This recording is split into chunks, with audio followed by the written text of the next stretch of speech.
तो फिल्म की शुरुआत में हम पानी में स्पेस कैप्सूल क्रैश हुआ देखते हैं। रेस्क्यू टीम उसे लेकर हॉस्पिटल आ जाती है और पता चलता है कि अर्थ पर क्रैश से पहले सैम नामी एस्ट्रोनॉट का कैप्सूल स्पेस पे किसी चीज से टकराया था, जिसने कैप्सूल के अंदर घुसकर सैम के हेलमेट को भी तोड़ दिया था।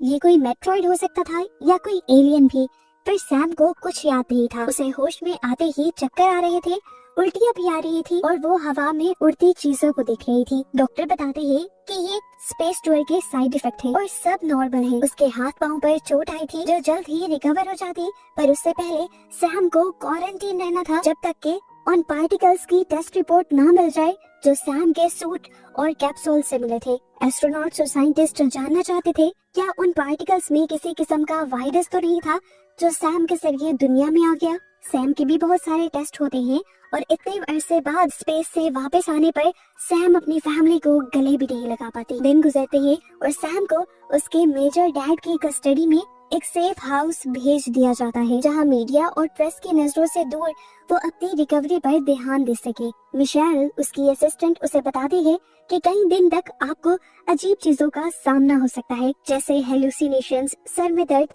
और नाक कान से खून आना, लेकिन जितना जल्दी आप इस सब पर काबू पाएंगी उतनी ही जल्दी नए मिशन के लिए तैयार होंगी। वो कहती है कि ज्यादा सिम्टम्स तो डॉक्टर्स को बताने की जरूरत भी नहीं, जो चीज हद से ज्यादा तंग करे बस वही डॉक्टर को बताइएगा। डॉक्टर्स हर रोज उसका चेकअप करने के लिए यहाँ पर आया करेंगे और उसे 2 महीने का टाइम दिया जाएगा रिकवरी के लिए। अगर 2 महीने में वो पूरी तरह रिकवर नहीं कर पाती तो उसे रिटायर कर दिया जाएगा। मिशेल के साथ सारी टीम यहाँ से चली जाती है।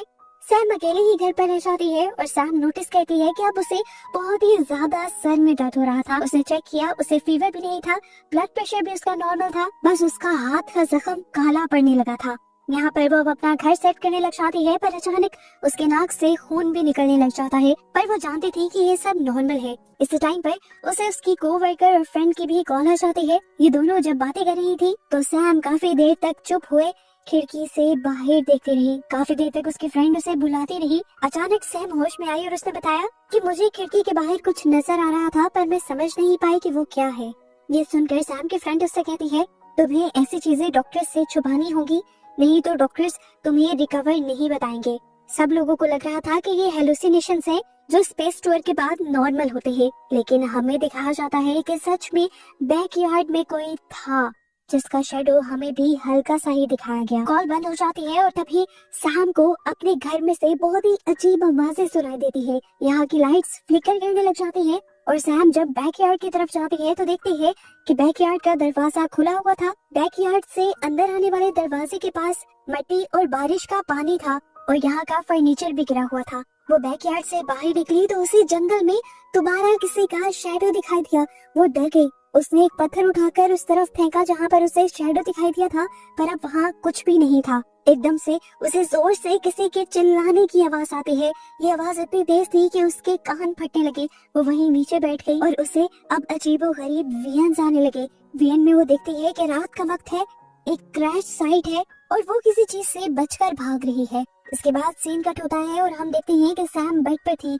उसे जब होश आया तो उसे कुछ याद नहीं था कि उसके साथ क्या हुआ है। इस टाइम उसके हाथ पर बैंडेज भी नहीं थी और उसका जख्म और भी ज्यादा बिगड़ चुका था। अगली सुबह जब वो ब्रेकफास्ट बनाने लगी तो उसने देखा कि एक अंडा दोबारा हवा में लहराने लगा। उसने अंडे को टच भी किया लेकिन अंडा नीचे नहीं गिरा। इतनी ही देर में सैम को चेक करने के लिए टीम यहाँ आ गई और फौरन वो अंडा टेबल पर गिर गया। टीम यहाँ पर सैम के टेस्ट करना शुरू कर देती है। उसके फिजिकल, मेंटल बहुत सारे टेस्ट होते हैं और फिजिकल टेस्ट की वजह से उसे पाँव में बहुत ज्यादा दर्द भी होता है और वो डॉक्टर्स को ये कह देती है कि ये पाँव का दर्द सिर्फ एक क्रैम्प है। सारे टेस्ट खत्म होने के बाद उसकी बॉडी के कई हिस्सों पर आइस रख दी जाती है और इतने में मिशेल आकर उससे माफी मांगने लग जाती है। वो कहती है कि इस तरह के टेस्ट करना उनकी ड्यूटी है और ये टेस्ट स्पेस प्रोग्राम के लिए बहुत ज्यादा इम्पोर्टेंट है। एक एक चीज का डेटा उन्हें इकट्ठा करना है, फिर ही वो बता सकते हैं कि सैम अगले प्रोग्राम के लिए तैयार है भी या नहीं। सैम उस साए के बारे में बताना चाहती थी जो रोज उसे दिख रहा था, पर सैम उसे अपने ही हेलुसिनेशन समझकर मिशेल से छुपा लेती है। और इन सब के जाने के बाद वो दोबारा जंगल में आ जाती है और आते ही उसे दोबारा कान फाड़ देने वाली आवाज के साथ वही वियंस आते हैं जो पहले आ रहे थे। जैसे सब कुछ रुकता है तो सैम नीचे देखती है। उसे पत्थरों के अंदर एक छुपी हुई वायर दिखाई देती है और वायर को फॉलो करते हुए वो एक पत्थर तक पहुंचती है। ये पत्थर असल में नकली था और इसके नीचे हिडन कैमरास छुपाए हुए थे। इसी से कनेक्टेड उसे ऐसे ही बहुत से और कैमरास में मिल जाते हैं और वो नोटिस करती है कि इसे जंगल के चारों तरफ उसके घर के इर्द गिर्द लगाया गया था। वो डर कर यहाँ से भागने लगती है तो एक पेड़ से टकरा कर गिर जाती है और बेहोश हो जाती है। उसे होश आया तो वो अपने बेड पर थी। पता चला कि उसके डैड भी उससे मिलने के लिए घर पर आए थे। घर आने पर काफी इंतजार के बावजूद भी जब सैम उन्हें नहीं मिली तो उन्होंने ही सर्च टीम को बुलवा कर सैम को ढूंढा था। उसके डैड उसे लापरवाही के लिए डांटते हैं तो यहाँ पर सैम भी अपने डैड से उन कैमरास के बारे में सवाल कर लेती है जो उसने जंगल में देखे थे। उसके डैड पहले तो 1 मिनट के लिए घबरा जाते हैं और फिर उसे सच्चाई बता देते हैं कि असल में ये फैसिलिटी आर्मी की थी। मेजर को नहीं लगता था कि नासा को ये सब बताना जरूरी है कि इस फैसिलिटी के नीचे एक हिडन फैसिलिटी भी है, जो फैसिलिटी यानी वो बंकर्स जंग के वक्त बड़े बड़े लोगों को सेफ रखने में काम आते हैं। यहीं पर सैम देखते हैं कि बाहर जितने भी सर्वेलेंस कैमरास लगे हुए थे उनको यहाँ से मॉनिटर किया जा सकता था और इस बंकर के अंदर इंडिपेंडेंट एनर्जी सोर्स भी था, यानी ये बंकर खुद ब खुद अपनी इलेक्ट्रिसिटी भी बना सकता था। मेजर उसे ये भी बताते हैं कि इमरजेंसी की सूरत में ये बंकर्स खुद ब खुद अपने आप को ऑटो लॉक कर लेते हैं ताकि बाहर का खतरा अंदर ना आ सके। लेकिन मेजर को नहीं लगता था कि सैम को ऐसे किसी फंक्शन की जरूरत भी पड़ेगी। ये लोग बंकर साइड से निकल कर ऊपर आ जाते हैं और पीछे से हमें दिखाया जाता है कि जंगल में लगे हुए कैमरास की स्क्रीन ग्लिच कर रही है। सभी लोग अब यहाँ से चले जाते हैं जबकि सैम नोटिस करती है कि उसके हाथ पे बना हुआ जख्म और भी ज्यादा बिगड़ चुका था। वो इसकी पिक्चर लेकर अपने डॉक्टर को सेंड कर देती है और डॉक्टर उसे यहाँ पर आइस रखने का मशवरा देती है। रात में सैम जब जकूज़ी में एंजॉय करने के लिए जाते हैं तो एकदम से हवा चलने लगती है। इस हवा में कुछ तो एबनॉर्मल था। अगले ही सेकंड वो बंद भी हो गई। जंगल से फिर अजीबोगरीब आवाजें सुनाई दी। आवाजें बंद होने के बाद दोबारा हवा चलने लगी। डर कर सैम अब घर के अंदर आ गई। घर के अंदर आने पर घर की लाइट्स भी फ्लिकर करने लग जाती हैं और सैम लाइट लेकर यहाँ से बाहर निकल जाती है चेक करने के लिए। पहले बाहर तो उसे कुछ नहीं नजर आया, लेकिन जैसे ही वो अंदर आई तब उसे ऐसे लगा कि जैसे गेट के बाहर कोई खड़ा है। वो पीछे मुड़ी तो उसे किसी का साया भी दिखाई दिया। लाइट्स वापस आ गई और सैम डरते हुए उस साए को देखने के लिए बाहर की तरफ बढ़ी। बाहर उसे कुछ भी नहीं दिखता और दोबारा लाइट्स फ्लिकर करने लग जाती है। वो डर कर अंदर आ जाती है और तभी इस घर का एआई सिस्टम सैम को बताता है कि इस घर में किसी को घुसते हुए महसूस किया गया है, इसीलिए अब यहाँ पर लॉकडाउन लगा दिया गया है। घर के अंदर और बाहर जाने वाले सभी खिड़कियों और दरवाजों के ऊपर एक मेटल शील्ड आ जाती है। सैम अंदर फंस जाती है। वो फौरन हेल्प के लिए अपने डैड को कॉल करने की भी कोशिश करती है पर नेटवर्क अब नहीं आ रहा था। इस टाइम पर दोबारा उसे कान फाड़ देने वाली आवाज सुनाई देती है। वो डर कर नीचे बंकर में जाने का फैसला करती है और बंकर की सीढ़ियों से कोई तेजी से उसके पास से गुजर जाता है। वो डर जाती है और बंकर के एनर्जी सिस्टम को एक्टिवेट करने की कोशिश में लग जाती है, लेकिन अब ये भी एक्टिवेट नहीं हो रहा था। वो नोटिस करती है कि बंकर का एक हैंडल खुद ब खुद हिलने लगा था, लेकिन जैसे ही उसने फ्लैश लाइट उसके ऊपर की तो वो वहीं रुक गया। अब वो ऊपर आ गई थी। ऊपर आने पर उसने इर्द गिर्द देखा। पहले उसे कुछ दिखाई नहीं दिया, फिर एक जोरदार आहट हुई और डर कर उसकी टॉर्च बिखर गई। उसने टॉर्च उठाई तो विंडो पर उसे एक डरावना हाथ दिखाई दिया। ये किसी मॉन्स्टर का हाथ लग रहा था, जिसे देखकर कुछ सेकंड तो सैम बिल्कुल सदमे में चली गई और फिर अपने आप को बचाने के लिए उसने दोबारा बंकर की तरफ जाने का फैसला किया। नीचे जाते ही सबसे पहले वो सर्वेलेंस कैमरा ऑन करती है और जंगल में लगे कैमरास की सीसीटीवी फुटेज में उसे वही क्रिएचर आखिर दिखाई दे देता है जो उसे काफी देर से तंग कर रहा था। देखने में वो समझ गए कि ये मॉन्स्टर इस दुनिया का नहीं लग रहा, जरूर ये कोई एलियन है। अचानक दोबारा लाइट फ्लिकर करती है और कैमरा के सामने से वो मॉन्स्टर गायब हो जाता है। यहाँ की सर्वेलेंस कैमरास भी ऑफ हो जाती है और सैम यहीं पर सो जाती है। सुबह में जैसे ही सैम की आंख खुली वो फौरन ऊपर आई। उसने देखा कि उसके डैड यहाँ आ चुके थे और उन्होंने लॉकडाउन खोल लिया था। सैम ने उन्हें फौरन कंप्लेंट की कि नीचे की जनरेटर्स काम नहीं कर रहे। उसके डैड उसे तसल्ली देते हैं कि हम वो सब देख लेंगे, लेकिन बताओ रात में यहाँ क्या हुआ था। डरी हुई सैम बताती है कि कोई घर के अंदर घुस आया था, लेकिन इससे ज्यादा वो कुछ नहीं बता पाती। उसके डैड कहते हैं फिक्र मत करो, मैं सिक्योरिटी कैमरास चेक करके तुम्हें बताता हूँ। यहाँ पर शाम के दोबारा सारे टेस्ट शुरू हो जाते हैं और डॉक्टर आकर उसके हाथ के जख्म को भी देखते हैं जो पहले से कई ज्यादा बढ़ गया था। मिशेल इस जख्म को देखकर डर जाती है और फौरन ही एक्सरेज और बाकी टेस्ट के लिए अपॉइंटमेंट सेट कर लेती है। कुछ ही देर में सैम से मिलने के लिए उसकी फैमिली भी आ जाती है और सैम काफी अरसे बाद अपनी बेटी से मिलकर बहुत ज्यादा खुश थी। अब वो अपने हस्बैंड को बात करने के लिए जंगल में ले जाती है और उसे बताती है कि स्पेस में जाने वाला मेरा मिशन काफी अजीब था। मुझे वहाँ पर कुछ सिग्नल्स ब्रॉडकास्ट करने थे जिसके जरिए हम एलियंस से कांटेक्ट कर पाए। और तुम्हें पता है रात को कोई घर पर घुस आया था और मैंने मॉन्स्टर्स जैसी क्रिएचर भी कैमरास में देखी है। मुझे लगता है कि मेरे साथ कोई एलियन इस दुनिया में आ गया है। ये लोग अभी बातें ही कर रहे थे कि सैम को वापस घर पर बुला लिया जाता है। सीसीटीवी फुटेज चेक होती है। जिस टाइम की सैम कंप्लेन कर रही थी उस टाइम की फुटेजेस जब देखी जाती है तो वहाँ पर कोई मॉन्स्टर दिखाई नहीं देता, बस स्क्रीन्स फ्लिकर होती है। ये देखकर सैम बहुत ज्यादा हैरान हो जाती है और उसके डैड उसे कहते हैं मुझे लगता है कि तुम्हें हेलुसिनेशंस हो रही हैं। तुम्हें इन हेलुसिनेशंस को अपने ऊपर ज्यादा हावी नहीं करना चाहिए, इस तरह तो तुम अगले मिशन के लिए तैयार नहीं हो पाओगी। इसके बाद सैम के डैड यहाँ से चले जाते हैं और सैम खुद इस सिस्टम से घर को स्कैन करवाती है। सिस्टम में उतने ही इंसान नजर आते हैं इस टाइम जो उसके घर पर थे, उसकी फैमिली के और सिक्योरिटी के। खैर सैम भी अपने दिमाग से इन सारी सोचों को झटक देती है और अपनी फैमिली के साथ जंगलों में वॉक के लिए निकल जाती है। इनकी बातों के दौरान इन्हें पता ही नहीं चलता कि कब इनकी बेटी इनके पास से चली गई थी। ये परेशान होकर अपनी बेटी को ढूंढने लगे और कुछ देर बाद उनकी बेटी उनके पीछे खड़ी हुई थी एक मरे हुए बर्ड को लेकर। एकदम से इन्हें यहाँ से बहुत ही डरावनी आवाजें आने लग जाती है। डर कर ये तीनों घर की तरफ भागते हैं और आसमान पर दिखाया जाता है कि जंगल में मौजूद सारे बर्ड्स मिलकर एक झुरमुट बना रहे थे। डर कर ये लोग अपने आप को घर में बंद कर लेते हैं और वो सारे के सारे बर्ड्स इनके घर के ऊपर हमला कर देते हैं, इनकी विंडोज के साथ चिपक जाते हैं, यहाँ तक के बाहर से रोशनी आना भी बंद हो जाती है। जिसके बाद बाकी सभी बर्ड्स मरकर नीचे गिर जाते हैं और दीवार पर बस चिपचिपा लिक्विड रह जाता है। ये लोग डर कर अब इमरजेंसी कॉल कर देते हैं। यहाँ पर नासा के बहुत सारे लोग आ जाते हैं और नासा के एक एक्सपर्ट को लग रहा था ये सिर्फ क्लाइमेट चेंज की वजह से हुआ है। वो सैम से ना घबराने को कहते हैं और इस पूरी जगह की सफाई करवा देते हैं। खैर अभी सैम की बेटी और हस्बैंड को भी घर जाना था। सैम दोबारा घर पर अकेली हो जाती है और फील करती है कि उसके पाँव में बहुत ज्यादा दर्द हो रहा था। उसे जूते उतार कर देखे तो उसके पाँव में से खून निकल रहा था। वो जब वॉशरूम में अपने जख्म को धोने के लिए गई तो उसे पता चला कि उसके पाँव का ये छोटा सा जख्म उसकी टांग तक बढ़कर आ गया था। जैसे ही वो अपने पाँव को हाथ लगाती है तो उसका नील उतरकर उसके हाथ में आ जाता है और दर्द से वो बुरी तरह चिल्ला देती है। इसके बाद उसके हाथ के जख्म में भी दर्द होने लग जाता है और वो अपने हाथ पर भी आइस रख लेती है और रात में उसे दोबारा अजीबोगरीब आवाजें सुनाई देने लग जाती है। वो दोबारा से डर जाती है और अपने बैकयार्ड वाले डोर के आगे फर्नीचर लगा देती है और फिर यहाँ पर सारी चीजों के बारे में सर्च करना शुरू कर देती है कि आखिर ये सब हो क्या रहा था। बहुत सारे आर्टिकल से उसे पता चलता है कि जियोमैग्नेटिक डिस्टर्बेंस की वजह से इस तरह दुनिया में कीड़े एक पैटर्न में चलकर मर भी जाते हैं और इसे जियोमैग्नेटिक डिस्टर्बेंस की वजह से इंसानों की बॉडी पर भी अक्सर अजीबोगरीब निशान देखे जाते हैं। बहुत से लोग इन चीजों को एलियंस के साथ जोड़ते हैं पर असल में ये सिर्फ नॉर्मल जियोमैग्नेटिक डिस्टर्बेंस होती है। वो जब इंसानों के जिस्म पर वो निशान दिखती है तो नोटिस करती है कि उसके जिस्म पर भी बिल्कुल वैसे ही निशान थे और अब तो उसकी कमर पर भी बहुत बड़ा निशान पड़ गया था। अचानक ही यहाँ पर दोबारा लाइट्स फ्लिकर करने लग जाती है।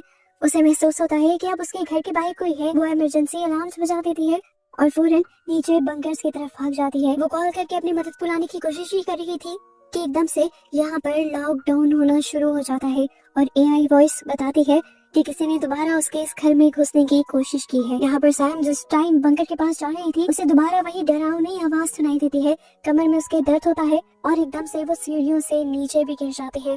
इस टाइम उसकी कमर पर भी बहुत बुरी चोट आई थी और उसने जैसे ही अपनी कमर के जख्म पर हाथ लगाया तो उसके हाथ में खून लगने के बजाय अजीब सी व्हाइट जेल लग गई। इस टाइम वो देखती है कि उसका फोन भी टूट गया था और ऊपर से लगातार अजीबोगरीब आवाजें आ रही थी जिनको देखने के लिए वो यहाँ पर सर्वेलेंस सिस्टम ऑन कर लेती है। सीसीटीवी में तो उसे कुछ नहीं नजर आता तो वो बिल्डिंग स्कैन करती है और उसे पता चलता है कि उसके अलावा कोई एक और चीज इसी बिल्डिंग में मौजूद है। यहाँ पर अचानक से दोबारा स्क्रीन ग्लिच होती है और इस टाइम सैम एक मॉन्स्टर को अपने घर पर देख लेती है। सीसीटीवी में भी ये मॉन्स्टर बहुत ही ज्यादा भयानक लग रहा था और सैम बुरी तरह डर चुकी थी। सैम दोबारा इस बिल्डिंग को स्कैन करती है और इसमें तो उसे पता चलता है कि उसके अलावा यहाँ पर 3 लोग और थे, जिसका मतलब था कि 3 मॉन्स्टर्स अब इसी बिल्डिंग के अंदर थे। यहाँ पर सैम अपने बचाव के लिए एक बटन दबाती है तो ये सिर्फ एक गैस थी जिसकी आवाज से अब मॉन्स्टर उसकी तरफ अट्रैक्ट होने लगे थे और वो जान गई थी छुपने के लिए वो यहाँ किचन में आकर एक कबर्ड के पीछे चली जाती है, जबकि उसी टाइम उसे ओवन के रिफ्लेक्शन में वो भयानक मॉन्स्टर दिखाई देता है। उसका पूरा जिस्म ऐसे चमक रहा था जैसे उसके जिस्म में लाइट्स लगाई गई हो। उसे बचने के लिए सैम दरवाजे की तरफ भागने लगी, तभी उसने देखा कि सामने से दूसरा क्रिएचर भी आ रहा था। इस क्रिएचर से बचने के लिए वो वहीं पर छुप जाती है और जैसे ही वो क्रिएचर जाता है तो चुपके से वो एक बाथरूम के अंदर जाकर उस बाथरूम को फर्नीचर से अच्छी तरह बंद कर देती है। अब उसके हाथ के और बाकी सभी जख्मों में बहुत ज्यादा दर्द हो रहा था। उसने जब बैंडेज खोली तो महसूस किया कि उसके जख्म पर एक व्हाइट कलर का लिक्विड लगा हुआ था और उसका जख्म चमक रहा था। यहाँ दिखाया जाता है कि वो मॉन्स्टर्स बाथरूम के भी करीब आ गए थे और सैम अपने आप को बचाने के लिए यहाँ से एक वेंट तोड़ते हुए बाहर निकल आते हैं। यहाँ में दिखाया जाता है कि सैम ने लास्ट टाइम अपने हस्बैंड को कॉल की थी, जिसकी वजह से वो यहीं पर आ गया और उसने बिल्डिंग को लॉकडाउन में लगा हुआ देखा तो वो डर गया। उसने सैम को दोबारा कॉल की पर सैम का नंबर बंद जा रहा था और वो गाड़ी से निकलकर अब खुद इस बिल्डिंग के अंदर जाने का रास्ता ढूंढने लगा। इतने में उसने देखा कि उसकी बेटी भी गाड़ी से बाहर निकल चुकी थी, जिसे देखते हुए सैम का हस्बैंड फौरन उसके पास आ जाता है और उसकी बेटी जंगल में इशारा करती है। देखने को मिलता है कि वहाँ से तेज रोशनी निकल रही थी। सीन कट होकर हमें अंदर दोबारा सैम को दिखाया जाता है, जो मॉन्स्टर से बचकर भागने की कोशिश अभी भी कर रही थी। मॉन्स्टर उसे देख लेता है और उसे पाँव से पकड़कर नीचे गिराने की कोशिश करता है और सैम अपने आप को बचाने के लिए उसे पाँव से धक्का मार देती है। इसके बाद दोबारा यहाँ सैम भागने लगी थी। उसे इधर एक खुफिया दरवाजा नजर आता है जिसके अंदर वो चली जाती है कि एक कॉरिडोर था जहाँ पर सीढ़ियां भी लगी हुई थी। इसी अंधेरे कॉरिडोर में हम नोटिस करते हैं कि उसकी बॉडी के सारे जख्म चमकने लगे थे, बिल्कुल उन्हीं एलियंस की तरह। वो यहाँ इन सीढ़ियों के ऊपर चढ़ती है और जंगल में मौजूद एक हैच के जरिए आखिरकार उस बिल्डिंग से बाहर निकल जाती है। अब जब वो जंगल में भाग रही थी तो उसकी आधी से ज्यादा बॉडी चमकने लगी थी।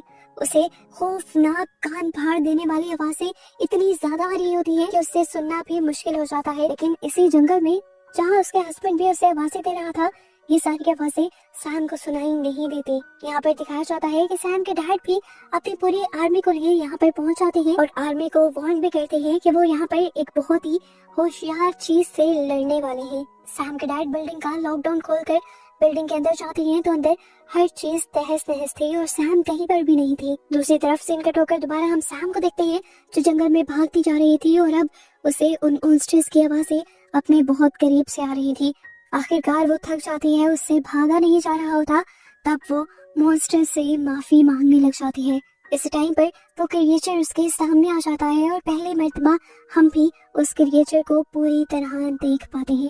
वो क्रिएचर प्यार से उसके मुंह को ऊपर करता है और अपनी लैंग्वेज में उससे पूछता है कि क्या तुम मुझे समझ पा रही हो। हैरान कुन बात थी, सैम उससे समझ पा रही थी। इतनी देर में यहाँ पर एक और क्रिएचर भी आ जाता है जो सैम से कहता है कि हमें तुम्हारी बहुत कमी फील होती थी। सैम बहुत ज्यादा चूक जाती है और उससे पूछती है तुम कौन हो और मैं तुम्हारे साथ कब रही हूँ। यहाँ पर ये मॉन्स्टर्स एक बहुत बड़ा सच ये रिवील करते हैं कि सैम उन्हीं की फैमिली थी। सैम को यकीन नहीं आ रहा था, उसे लगता है कि ये मॉन्स्टर्स झूठ बोल रहे हैं, तो इसीलिए वो मॉन्स्टर उसके माथे के साथ अपना माथा जोड़ता है और सैम को सारी पुरानी यादें वापस आ जाती है। वो देखती है कि वो अपनी पूरी फैमिली के साथ इस अर्थ पर रिसर्च करने के लिए आए थे, लेकिन जल्द ही अर्थ की आर्मी ने उन्हें पकड़ना शुरू कर दिया। भगदड़ में सारे एलियंस बचकर यहाँ से भाग गए, लेकिन सैम यहीं पर रह गए और उसने एक डिवाइस के जरिए अपने आप को इंसान में बदल लिया ताकि कोई उसे नुकसान न पहुंचा सके। जिस टाइम सैम के डैड ने उसे देखा वो उन्हें एक बेचारी बच्ची लगी और उसी दिन उन्होंने उसे अडॉप्ट कर लिया। एलियंस उसे बताते हैं कि हमने कभी भी तुम्हारी तलाश खत्म नहीं की थी, हम अक्सर यहाँ पर आते रहते थे पर तुम हमें कभी नहीं मिली। यहाँ पर सैम को ये भी पता चलता है कि जिन्होंने इसके कैप्सूल को क्रैश करवाया था वो भी कोई और नहीं बल्कि ये एलियन ही थे। ये एलियन जानते थे कि कुछ सालों बाद सैम दोबारा अपनी असली हालत में आ जाएगी और उससे पहले ये लोग उसे यहाँ से ले जाना चाहते थे। वो ये सारी बातें जानकर अभी होश में आती ही है तो देखती है कि चारों तरफ से सोल्जर्स ने उन्हें घेरा हुआ है। यहाँ पर उसके डैड, उसकी बेटी और उसके हस्बैंड भी आए हुए हैं। उसकी बेटी हैरान होकर उसे देख रही होती है तो सैम उसे कहती है मेरे पास आओ, इनसे मत डरो, ये तुम्हें कुछ नहीं कहेंगे। अब यहाँ पर एक और बहुत बड़ा ट्विस्ट ये पता चलता है कि ये सारी हकीकत जो अभी सैम को पता चली थी, सैम के डैड को ये सब कुछ पहले ही पता था। उन्होंने तो एक प्लान के तहत सैम को अडॉप्ट किया था ताकि प्रमोशन हासिल करने के लिए वो सभी एलियंस को पकड़कर यूएफओ और नासा को दे दें। अभी भी वो सारे एलियंस को यही करने को कहते हैं और इतनी देर में सैम की बॉडी भी पूरी तरह बदल जाती है। सैम के हस्बैंड को सैम के डैड पर बहुत ज्यादा गुस्सा आता है और वो उनसे लड़ने लग जाते हैं। लड़ते हुए वो सैम से कहता है कि तुम अपनी फैमिली को लेकर यहाँ से भाग जाओ, बाकी सब मैं संभाल लूंगा। सैम के डैड अपनी आर्मी को ऑर्डर नहीं दे पाते उन्हें पकड़ने का, और इस तरह सैम और उसकी पूरी एलियन फैमिली अपनी स्पेसशिप में बैठकर उसे उड़ाकर यहाँ से ले जाते हैं। सैम के डैड का प्लान फेल हो जाता है। आखिर सैम को अपनी मंजिल और फैमिली मिल जाती है और उन्हें चाहता दिखाते हुए ही ये मूवी यहाँ खत्म हो जाती है।